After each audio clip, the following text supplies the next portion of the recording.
My heart pounded as I sat alone in my room, the dim glow of my desk lamp illuminating pages of carefully crafted words that I had poured my soul into for months.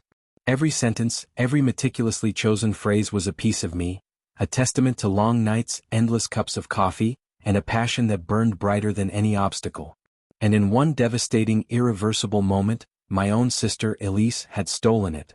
She had taken my draft, the very expression of my creativity and vulnerability, and claimed it as her own to win a prestigious writing contest. The betrayal struck me like a lightning bolt, shattering the fragile trust that had once bound our family together. I could still hear the distant echo of our mother's voice, a mixture of sorrow and righteous anger, as she confronted Elise later that day, her words laden with heartbreak and disbelief. That moment marked the beginning of a long, agonizing journey through betrayal, confrontation, and, ultimately, an unexpected path toward redemption and self-discovery. I remember the days before the contest announcement as if they were painted in hues of hope and quiet ambition. I had spent countless hours refining my draft, nurturing it like a delicate seedling that I hoped would someday blossom into something meaningful. My room was my sanctuary, walls adorned with inspiring quotes, a desk cluttered with scribbled notes and dog-eared books, and a window that framed the sprawling city beyond, its lights twinkling like distant promises. Elise and I had grown up together in that same house, our lives intertwined by shared childhood secrets, playful rivalries, and whispered dreams in the dead of night. Yet beneath the veneer of sisterly closeness, a simmering competitiveness had always lurked, a silent contest of who could achieve more, who could shine brighter. I had believed that our rivalry was merely a spur for personal growth, a challenge to push us both to excel. I never imagined it would lead to this crushing act of betrayal. The contest was announced on a crisp autumn morning, and excitement buzzed through our small community of aspiring writers. I had prepared my entry with unwavering dedication, a piece that was raw, honest, and brimming with the essence of who I was. I had backed up my draft on multiple devices, printed copies, and even shared bits with a trusted mentor for feedback. I was confident, perhaps even a little certain that this was my time to step into the spotlight. But that confidence was shattered on a rainy Tuesday afternoon when I received an unexpected email notification. The subject line read, "Congratulations, Elise," and with trembling hands I clicked on the link. There, displayed on a sleek webpage, was my draft, every word identical to what I had painstakingly written, credited entirely to my sister. My pulse raced and a cold, searing pain stabbed through my chest. I sat there in disbelief, the screen blurring as my mind struggled to comprehend the enormity of her treachery. For days I oscillated between numb shock and burning anger. I replayed every conversation, every shared moment with Elise, searching for a sign, a fleeting hint, that she harbored any resentment or envy. I combed through old messages and photos, trying desperately to reconcile the sister I had known with the one who could commit such an act. My mind spiraled into a maelstrom of questions. Had she always coveted my talent? Was this a calculated move born out of years of simmering rivalry, or was it a desperate bid for recognition in a world where she felt perpetually overshadowed? The uncertainty gnawed at me, leaving me sleepless and isolated, a prisoner of my own hurt and disbelief. Unable to contain my turmoil any longer, I confronted her one late night. I found Elise in our living room, curled up on the old worn-out sofa, a journal open on her lap. The soft hum of the refrigerator and the quiet ticking of the clock were the only sounds in the room as I stepped forward. "Elise," I said, my voice trembling with a mix of fury and sorrow, "we need to talk." Her eyes flickered up at me, and for a brief, agonizing moment, I saw something in them, a flash of guilt or perhaps uncertainty, before she masked it behind a facade of nonchalance. "What's up?" she asked, her tone disarmingly casual. I could no longer hold back the torrent inside me. I held up my phone, the article glaring back at us, every line of my stolen work paraded for the world to see. "Care to explain this?" I demanded, my voice rising, each syllable laced with betrayal. The silence that followed was deafening, filled only with the sound of my own ragged breaths and the distant murmur of a world that no longer made sense. Her response was a mumbled justification about inspiration and opportunity, vague, hollow words that did nothing to soothe the raw wound in my heart. Unable to bear her feigned indifference, I stormed out of the room, tears blurring my vision as I fled to the solitude of my own sanctuary. I locked my door behind me and sank onto the edge of my bed, the betrayal echoing in my mind like an endless, painful refrain. Every memory of our shared childhood, the secret hideouts, the whispered dreams under starlit skies, the fierce promises of loyalty, now felt tarnished as if tainted by the act of theft and deceit. That night, sleep eluded me as I lay awake in darkness, my mind churning with questions and unspoken accusations. I felt abandoned, not only by my sister but by the very ideals of trust and kinship that I had held so dear. In the cold, silent hours before dawn, I scribbled my thoughts in a battered journal, a desperate attempt to capture the raw, unfiltered emotion surging within me. Every word was a stab at the injustice, a futile attempt to reclaim the parts of me that Elise had tried to steal away along with my draft. The next day brought no relief, only a heavy, unyielding sense of betrayal that clung to me like a second skin. I immersed myself in my work, determined to salvage what I could of my creativity. I began drafting a new piece, pouring every ounce of pain and disillusionment into each sentence. It was as if the act of creation was the only way to fight back against the void left by her theft.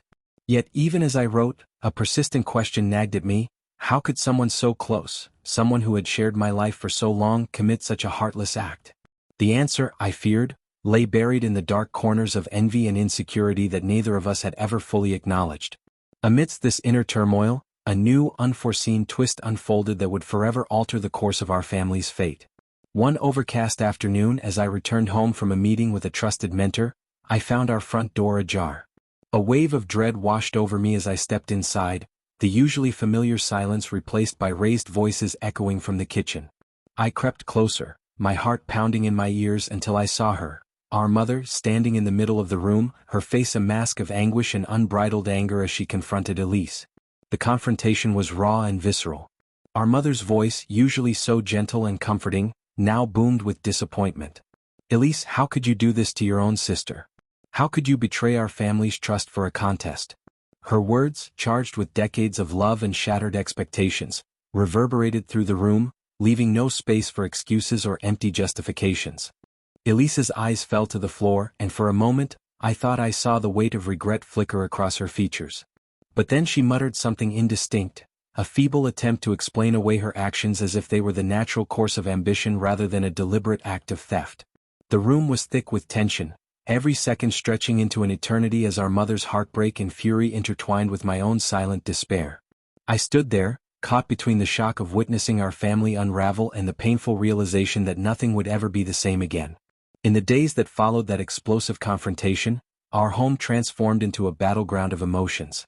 The warmth that once defined our family gatherings was replaced by an icy chill, a silence punctuated by occasional heated whispers and tearful stares.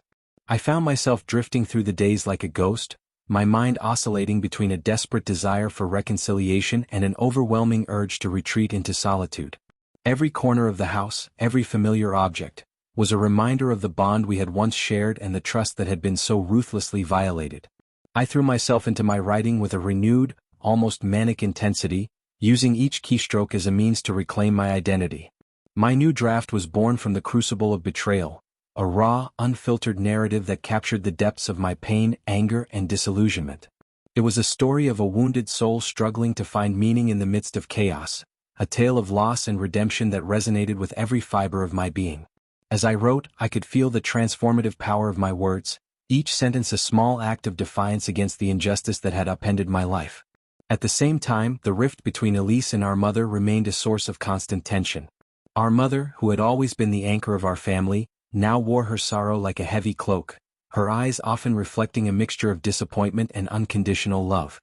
In quiet moments, I would watch her sitting in the kitchen, lost in memories of better times, silently mourning not only the loss of trust but the fracture in the bond between her daughters. I tried to reach out to Elise to understand the desperation that had driven her to such extremes, but she remained guarded, her words few and her apologies as fleeting as the morning mist. It was as if the betrayal had erected an insurmountable wall between us, one built of envy, regret, and unspoken truths. As weeks turned into months, the scandal of the stolen draft began to ripple beyond our immediate family. I received messages of sympathy and solidarity from fellow writers and even from strangers who had read my new work, lauding its honesty and emotional depth. These messages, though bittersweet, provided a measure of comfort in the midst of my isolation. They affirmed that while the betrayal had cut deep, it had also sparked a creative fire within me, one that transformed my pain into art, my sorrow into a story that resonated with the hearts of others. In the midst of this creative renaissance, I found a semblance of purpose. My writing became not just a personal catharsis, but a beacon of hope for those who had suffered similar betrayals, a testament to the resilience of the human spirit in the face of profound loss. There were long, solitary nights when I would lie awake, the silence of my room punctuated only by the distant hum of the city outside, and I would replay the events over and over in my mind. I questioned everything: my own self-worth, the nature of creativity, and the complexities of familial love.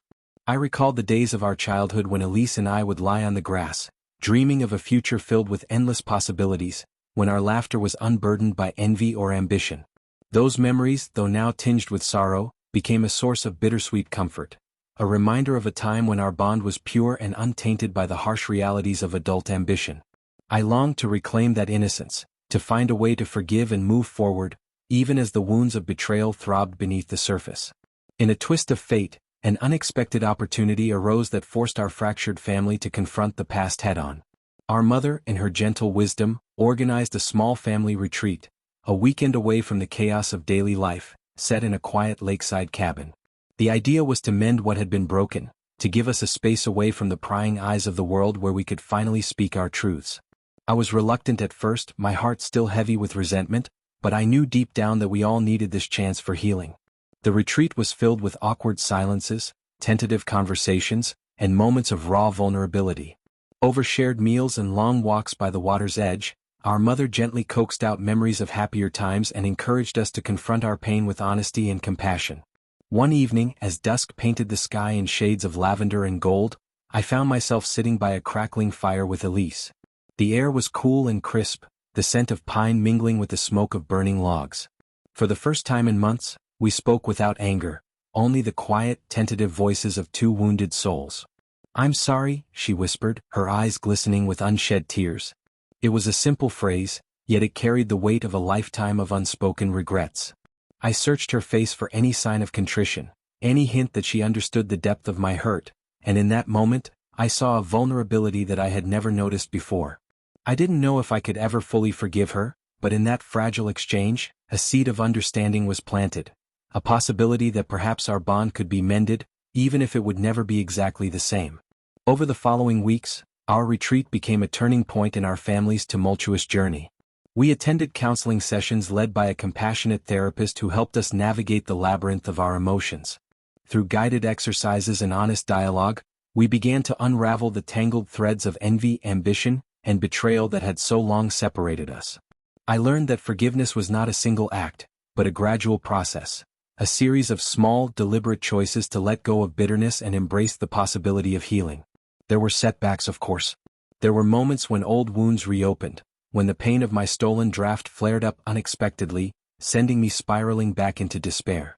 Yet, with each setback came a renewed determination to persevere, to rebuild the trust that had once been the cornerstone of our family. I continued to write, channeling the raw energy of my experience into new projects that explored the complexities of love, betrayal, and redemption. My work evolved into something richer, more nuanced, a tapestry woven from the fragments of my shattered heart and the glimmers of hope that emerged from our family's slow journey toward reconciliation. Every piece I penned was imbued with the lessons of my past, a testament to the idea that even the deepest scars can eventually give way to profound beauty and strength. Back at home, our family dynamics began to shift in subtle, almost imperceptible ways. Elise, once so guarded and defensive, started to open up about her own struggles. Her fear of not being good enough, her longing for recognition, and the silent, overwhelming pressure to outshine others. Our mother listened with a quiet, unwavering compassion that seemed to reach into the very core of our pain, and slowly, a fragile bridge of understanding began to form between us. It wasn't perfect, and the wounds would never fully disappear, but there was a glimmer of promise in our shared efforts to move forward. One chilly winter morning, as I walked to the local cafe for a much-needed cup of coffee, I found myself reflecting on the extraordinary transformation that had taken place in the aftermath of betrayal. The bitterness that had once consumed me had softened, replaced by a cautious optimism and a commitment to honor my own truth. I realized that the stolen draft, while a painful chapter in my life, had also become the catalyst for a deeper, more authentic exploration of my creativity. It forced me to confront the vulnerabilities I had long tried to hide and to embrace the beauty that could arise from even the most painful experiences. In the quiet moments that followed, I began to see our family's journey not as a linear progression from hurt to healing, but as a complex, ever-evolving tapestry, one that was marked by moments of intense sorrow, flashes of unexpected joy, and the enduring, unbreakable bonds of love that had withstood even the harshest betrayals. I learned that forgiveness was not about forgetting the past or excusing the wrongs that had been done.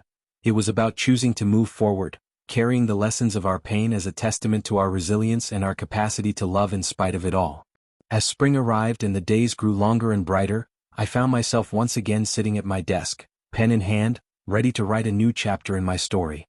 The fresh, hopeful light of morning filled my room, and for the first time in what felt like an eternity, I was filled with a sense of possibility.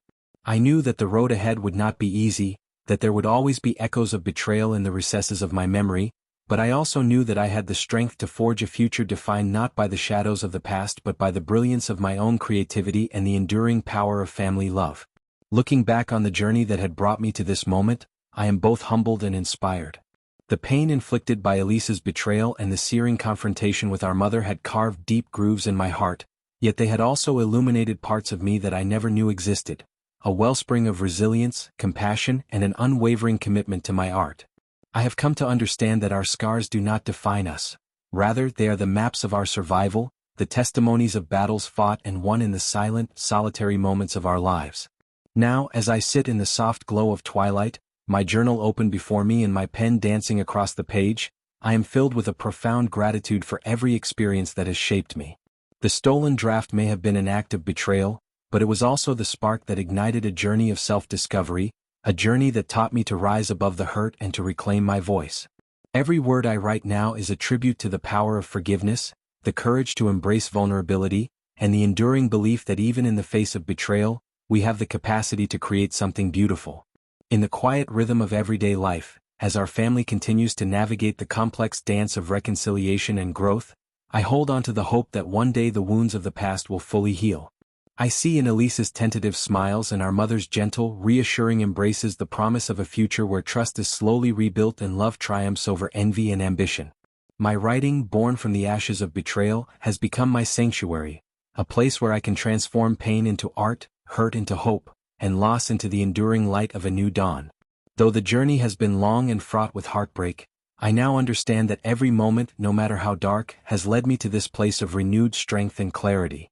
The memory of that fateful day, the day my sister stole my draft and shattered my dreams, will always be a part of me, a bittersweet reminder of the fragility of trust and the power of resilience. And as I continue to write my story, I do so with the unshakable belief that every scar, every wound, is a stepping stone toward a brighter, more authentic future, a future that is mine to create, one word at a time. Every morning I wake with a quiet determination, knowing that my story is far from over, that each new sunrise brings with it the promise of healing and the opportunity to reclaim the parts of me that were once lost. I have learned that true success is not measured by the accolades or the titles bestowed upon us, but by the courage to stand tall in the face of adversity, to confront our deepest hurts, and to transform them into something powerful and beautiful. And though the memory of betrayal may linger like a shadow at the edge of my vision, it no longer defines me.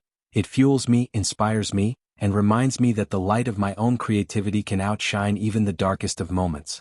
In the end, I choose to see my journey not as a tale of bitter betrayal, but as a story of profound transformation. A story where even the most devastating acts of treachery can lead to unexpected revelations, personal growth, and a renewed commitment to living authentically. And as I continue to walk this path, pen in hand and heart open, I am filled with an abiding hope that the love and resilience of family, however scarred and imperfect, will always be the guiding light that leads me home. I know that the wounds of yesterday will always echo in the recesses of my soul, but I also know that each day offers a chance to heal, to rebuild, and to rediscover the beauty that lies within even the most broken of hearts. And so, with every word I write and every step I take, I honor the journey that has brought me here, a journey defined not by the pain of betrayal, but by the unwavering strength of the human spirit and the endless capacity to create, to forgive, and to rise again.